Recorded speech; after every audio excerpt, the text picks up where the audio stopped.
Para a narrativa oficial, a história é bem simples.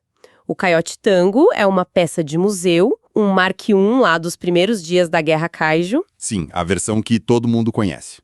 E o heroísmo do Stacker Pentecost em Tóquio, pilotando sozinho contra um monstro. É vendido como um milagre, né? Um milagre da vontade humana. Exato. Mas, para quem teve acesso aos arquivos certos, os dados brutos de engenharia, eles contam uma história completamente diferente. Uma história que foi deliberadamente enterrada. Exatamente. A história que nos contaram é que um único cérebro não aguenta a carga neural de um Jaeger. É uma simplificação. É quase um conto de fadas para esconder uma verdade técnica muito mais complexa e, honestamente, muito mais interessante. E é aí que o nosso trabalho começa. Porque o Coyote Tango não é uma relíquia. Ele é o portador de um segredo de design. Uma anomalia que desafia as próprias leis do elo neural. A chave não está nos livros de história, mas num lugar muito mais restrito. Os arquivos base da Mirada Studios. São os projetos originais, o dossiê que revela uma arquitetura que nunca deveria ter existido num Mark I. E essa é a nossa missão aqui. Isso não é uma discussão de lore para amadores. É uma autópsia técnica, uma análise forense de engenharia. A gente vai dissecar as evidências peça por peça para provar por que a história oficial sobre o Coyote Tango simplesmente não se sustenta. E a promessa é clara. Quando terminarmos, a percepção sobre o lobo solitário de Pacific Rim e sobre todo o programa Jaeger vai mudar para sempre. O objetivo é expor a visão secreta por trás do projeto. Ok, vamos abrir esse dossiê. O que choca nesses arquivos da Mirada não é só o que eles mostram, sabe? É o que eles sugerem. Não são rascunhos. De jeito nenhum. São plantas técnicas detalhadas e nelas a gente vê coisas que não fazem sentido. Módulos de processamento que não deveriam estar ali, um arranjo de cabos neurais que é superdimensionado. É como olhar o projeto de um Fusca e encontrar o chicote elétrico de um caça de quinta geração. É a anomalia perfeita. Um Marco I, supostamente a tecnologia mais primitiva que tínhamos, com componentes que parecem ter vindo do futuro. A pergunta imediata que um engenheiro faz é: por quê? Por quê? Para que colocar tudo isso numa máquina que, em tese, mal aguentava o tranco de 2 pilotos? Isso não é um erro de projeto. É uma intenção. Uma intenção oculta. E é aqui que a gente conecta os pontos que ninguém nunca quis conectar. Pensa bem. Stacker Pentecost e, anos depois, Raleigh Beckett. Os dois casos. Historicamente, os únicos 2 pilotos a operarem um Jaeger sozinhos por um tempo prolongado e saírem vitoriosos. A pergunta que todo mundo fazia era: o que eles tinham de tão especial? E essa sempre foi a pergunta errada. A pergunta que os arquivos da Mirada nos forçam a fazer é: o que os Jaegers deles tinham de tão especial? Ah, interessante. Porque o que esses documentos indicam é que o Coyote Tango não foi apenas um robô de combate. Ele foi uma plataforma de testes, um protótipo por uma capacidade latente que o conectaria de forma quase cirúrgica ao futuro do programa. Uma capacidade que seria herdada. Especificamente pelo Gypsy Danger. Certo. Se a arquitetura era diferente, isso teria que aparecer em algum lugar além das plantas, né? E quando você começa a seguir o dinheiro, aí o rastro fica ainda mais suspeito. Sim. É aqui que está o detalhe que ninguém percebeu: a prova financeira. Nos registros oficiais, o orçamento do Coyote Tango foi quase o dobro do seu contemporâneo direto, o Tacit Ronin. O que, do ponto de vista de engenharia e produção, é um absurdo. O Tacit Ronin era uma máquina japonesa de ponta, rápido, letal, com lâminas formidáveis. Era um Jaeger do mesmo calibre. Da mesma geração, Mark I.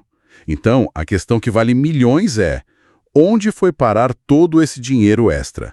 Ele não está na blindagem, que era padrão, não está nos canhões, que eram até mais simples que os de outros modelos. Para onde foram esses fundos? Fundos que poderiam ter construído outro Jaeger inteiro. Onde foi parar? É uma contabilidade fantasma, um buraco negro nos registros. O que o governo e o comitê do programa Jaeger tentaram apagar com esses números? Exato. A resposta não está no hardware visível.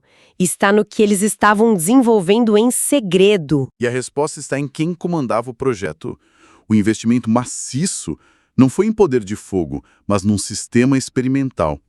E a chave para entender isso é olhar para quem estava no controle, a USF, a Força Aérea dos Estados Unidos. A Força Aérea, a instituição dos pilotos de caça. A cultura do asa indomável, do piloto solitário. Exato. Para eles, a ideia de depender de duas pessoas para operar uma arma era uma vulnerabilidade estratégica inaceitável. Não fazia parte do DNA deles. Precisamente. A doutrina da USF é baseada em redundância e na capacidade do piloto de completar a missão não importa o que aconteça. Se um caça é atingido, o piloto ejeta. Certo. Num Jaeger, se um piloto cai, a máquina de bilhões de dólares vira um alvo estático. Para a mentalidade deles, isso era um defeito de design. E foi daí que nasceu a doutrina do lobo solitário. Então, o projeto Coyote não era apenas sobre construir um robô. Era um esforço secreto e muito bem financiado para criar a base tecnológica do drift individual. Exato. O nome não é uma coincidência. É uma declaração de propósito. O coiote é um predador que caça em grupo, mas que sobrevive e prospera sozinho. Exato. E agora vamos para a análise técnica profunda de como isso funcionava. A arquitetura do Coyote Tango foi projetada para que, no caso de perda de um dos pilotos, o próprio hardware assumisse as funções do copiloto ausente. Como assim? Pensa nisso como um carro de rally de altíssima tecnologia.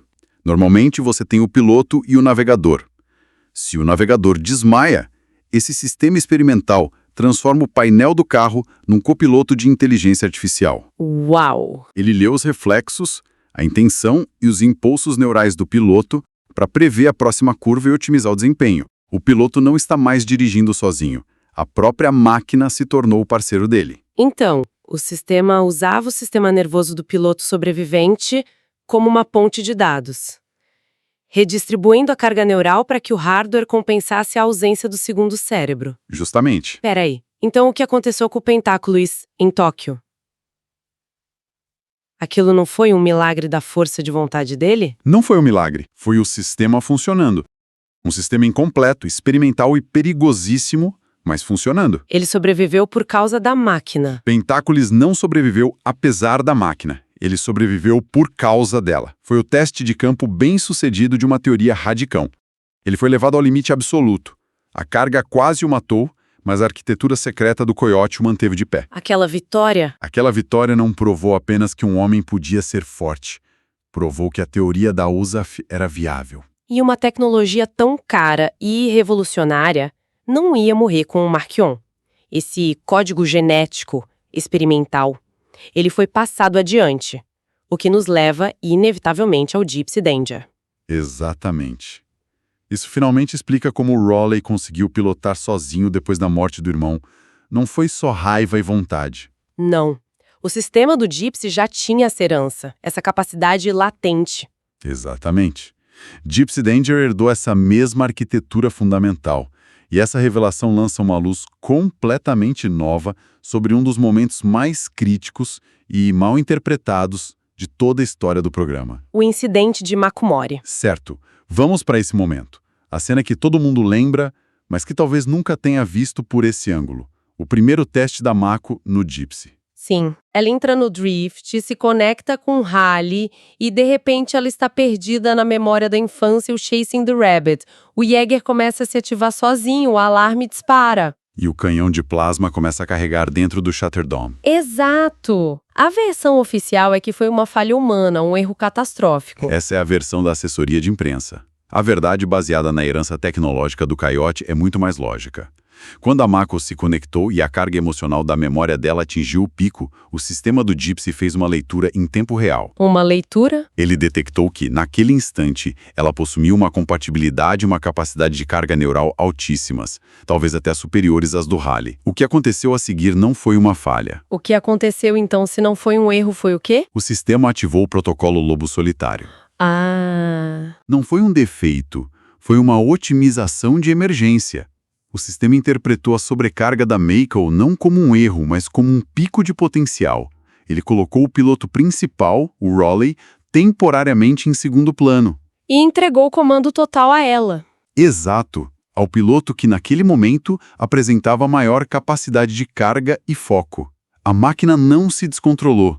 Ela simplesmente transferiu o controle para quem ela julgava ser o piloto mais forte naquele nanosegundo. Então o sistema não deu defeito. Ele fez um override. Ele escolheu o piloto mais capaz no momento da crise. Exatamente. O que parecia uma falha catastrófica era, na verdade, a prova técnica irrefutável de que o protocolo herdado do Coiote Tango estava ativo e funcionando. A máquina estava se protegendo e otimizando exatamente como a USAF sonhou. É a conclusão da análise. O sistema fez o que foi projetado para fazer: identificar o elo mais forte e dar a ele o controle total para garantir a sobrevivência da missão. O incidente da Mako não foi um erro de roteiro. Foi a confirmação final de que o projeto secreto da USAF não só funcionou, como foi secretamente integrado em Jaggers posteriores. Ok, vamos recapitular as evidências. Fechar esse dossiê. Primeiro, o orçamento fantasma. O Coiote Tango custou o dobro do Tacit Honing, sem nenhuma justificativa física visível. O dinheiro foi para um sistema invisível, um segredo de desenvolvimento. Segundo, o comando. O projeto estava nas mãos da USF, uma instituição cuja doutrina militar é obcecada com a filosofia do piloto único. Eles não estavam construindo um robô, estavam tentando replicar um piloto de caça em escala de Titã. Terceiro, o nome. Coiote.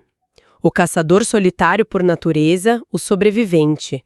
Uma escolha deliberada que era, em si, uma declaração de missão. Não era poesia, era especificação técnica. E quarto, a prova final. O incidente de Mako Mori, com essa nova perspectiva técnica, deixa de ser uma falha de personagem e se torna a confirmação definitiva do protocolo Lobo Solitário em ação, a herança direta do Coiote Tango.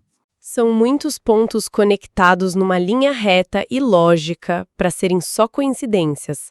A conexão financeira, a doutrina militar, o simbolismo no nome e, finalmente, a prova técnica em campo com o Gypsy Danger.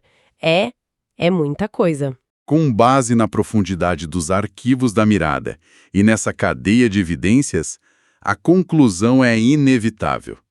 Essa era a verdadeira e secreta visão para o programa Jagger. Um caminho que foi abandonado oficialmente ou talvez apenas escondido, mas cujos vestígios tecnológicos permaneceram ativos, esperando as condições certas para se manifestarem. O que nos deixa com uma pergunta final. Uma provocação para a nossa comunidade de especialistas que agora tem acesso a esse dossiê completo. A decisão final é de quem entende do assunto. Estamos diante de uma série de acasos e coincidências improváveis. Ou este é, de fato, o segredo mais bem guardado do universo de Pacific Rim. Os dados estão na mesa.